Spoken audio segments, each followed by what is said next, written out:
नमस्कार. नवरात्रीचा प्रत्येक दिवस हा शुभ मानला जातो आणि त्यातच अष्टमी आणि नवमी या दिवसांना अत्यंत महत्त्व दिलं जातं. या अष्टमी आणि नवमीला आपण काय काय करावे, तर हे सर्व माहिती आपण आजच्या व्हिडिओमध्ये बघणार आहोत. तर त्यासाठी व्हिडिओ शेवटपर्यंत बघा. नमस्कार, मी कविता, तुमचं सर्वांचं माझ्या चॅनलमध्ये खूप खूप आणि मनापासून स्वागत आहे.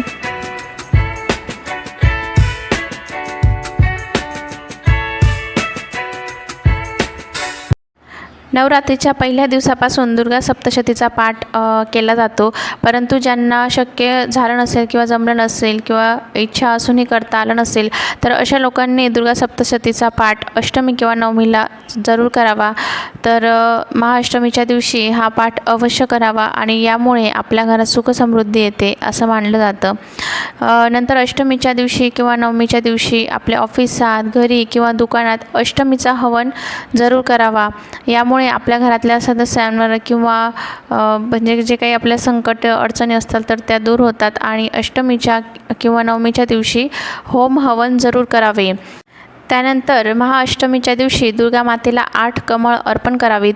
कमळ हे फूल देवी मातेला आवडणारे फूल आहे. तर त्यामुळे कमळाचं फूल जर चरणी अर्पण केल्यास माता दुर्गा प्रसन्न होते आणि सर्व इच्छा आपल्या पूर्ण होतात असं मानलं जातं. तर त्यामुळे आपण कमळाचं फूल नक्की अर्पण करावं देवीला. नंतर आपण अष्टमी किंवा नवमीला कन्यापूजन केलं जातं. तर कन्यापूजनाला नवरात्रीमध्ये खूप खूप जास्त महत्त्व आहे.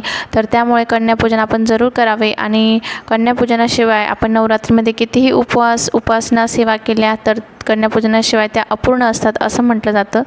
तर त्यामुळे कन्यापूजन जरूर करावे. परंतु कन्यापूजन कसे करावे, कधी करावे याचा संपूर्ण व्हिडिओ आपल्या चॅनलवर आहे, तर तो व्हिडिओ तुम्ही बघू शकतात. त्यानंतर महाअष्टमीच्या दिवशी रात्री देवीला मंदिरात 16 शृंगार अर्पण करणे खूप फायदेशीर मानले जाते. असे केल्याने जीवनातील सर्व समस्या दूर होतात आणि घरातील सर्व सदस्यांमध्ये प्रेम आणि आपुलकी वाढते. तर आपण अष्टमीच्या दिवशी मंदिरात किंवा आपल्या घरात जर तुम्ही घट बसवले असतील किंवा देवीची स्थापना वगैरे केली असतील तर देवीला शृंगार चढवायला विसरू नका. तर 16 शृंगार अर्पण करणे महत्त्वाचं आहे. किंवा तुम्ही 16 शृंगार अर्पण करणे किंवा देवीची ओटी देखील तुम्ही भरू शकतात आणि मग देवीच्या ओटी मध्ये सर्व शृंगार किंवा साडी, ब्लाऊज पीस, नारळ, खणा नारळाची ओटी आपण ज्याला म्हणतो, तर ओटी भरूनही आपण देवीचा मानसन्मान करू शकतो. त्यानंतर काही लोक 9 दिवस उपवास जर ठेवू शकत नसतील तर त्यांनी सप्तमी, अष्टमी किंवा नवमी हे व्रत करायला हवेत आणि याला त्रिरात्र व्रत असे म्हणतात. काही जण फक्त अष्टमीला उपवास करतात, काही जण फक्त नवमीला. असं आपापल्या इच्छेनुसार आपल्याला जसं शक्य होत असेल तसं आपण अष्टमी किंवा नवमीला उपवास करू शकतो. आणि जे लोक अष्टमी, नवमीचे व्रत करत असतील किंवा उपवास करत असतील त्यांनी काही गोष्टींचं पालन देखील केलं पाहिजे. तर उपवास ठेवलेल्या व्यक्तीने काम, क्रोध, मोह यांपासून दूर राहायला हवे. मनावर नियंत्रण ठेवावे. अपशब्द वापरू नये. कोणाचंही मन दुखावलं जाईल असे वागू किंवा बोलू नये. उपवासाच्या दिवसांमध्ये रागावर नियंत्रण ठेवावे. त्याचबरोबर ब्रह्मचार्याचेही पालन करायचे आहे.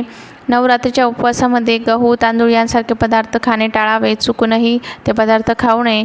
नवरात्रीच्या उपवासाला तुम्ही शिंगाड्याचे पीठ, साबुदाण्याचे पीठ, वरीचे तांदूळ किंवा राजगिऱ्याचे पीठ, राजगिऱ्याचे पदार्थ, साबुदाण्याची खिचडी, खीर असे पदार्थ खाऊ शकतात.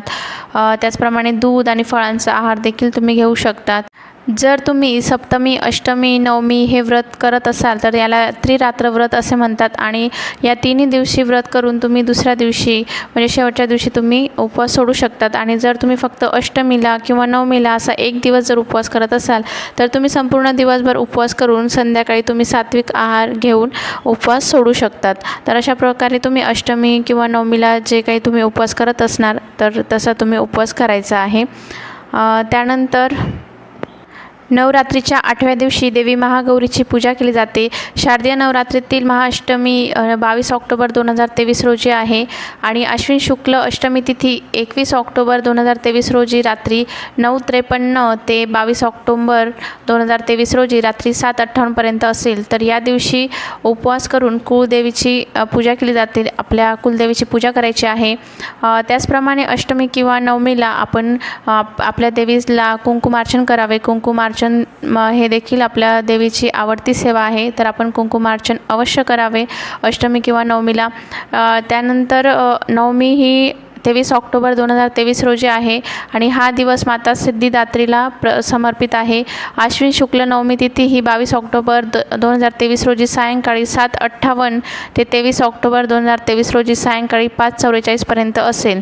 तर नवमी तिथीला शारदीय नवरात्रीचा हा शेवटचा दिवस आहे आणि या दिवशी हवन यज्ञ करून नवरात्रीचे 9 दिवस पूजा व उपवास केले जातात आणि 10व्या दिवशी आपण उपवास सोडू शकतो किंवा काही जण 9व्या दिवशी उपवास सोडतात. तर आपण आपापल्या इच्छेनुसार किंवा पद्धतीनुसार करावे. शारदीय नवरात्रीचे व्रत 24 ऑक्टोबर 2023 रोजी सकाळी 6:27 नंतर सोडण्यात येईल. ज्यांनीही प्रतिपदेपासून म्हणजे पहिल्या दिवसापासून नवमीपर्यंत नवरात्रीचे व्रत पाळले असतील तर त्यामुळे म्हणजे पूर्ण नवमीपर्यंत उपवास केला असेल तर त्यांनी दशमीला उपवास सोडावा किंवा नवमीलाही तुम्ही सोडू शकतात. आणि उपवास सोडताना आपण सात्विक भोजन जो काही आपल्या घरात गोडाधोडाचा स्वयंपाक केला जाईल तर ते पदार्थ खाऊन तुम्ही उपवास सोडू शकतात. तर अशा प्रकारे आपण अष्टमी आणि नवमीला कोणत्या गोष्टी कराव्यात किंवा देवीसाठी कोणत्या सेवा करायच्या, काय काय केलं पाहिजे, तर हे सर्व आपण आजच्या व्हिडिओमध्ये बघितलेलं आहे. तर आजचा व्हिडिओ तुम्हाला नक्कीच आवडला असेल, महत्त्वपूर्ण असेल तर व्हिडिओला लाईक करा, शेअर कमेंट करून चॅनलला सबस्क्राईब करा आणि शेजारी दिलेल्या बेल आयकॉनलाही प्रेस करा. तर पुन्हा भेटूया अशाच एका नवीन व्हिडिओमध्ये. तोपर्यंत धन्यवाद.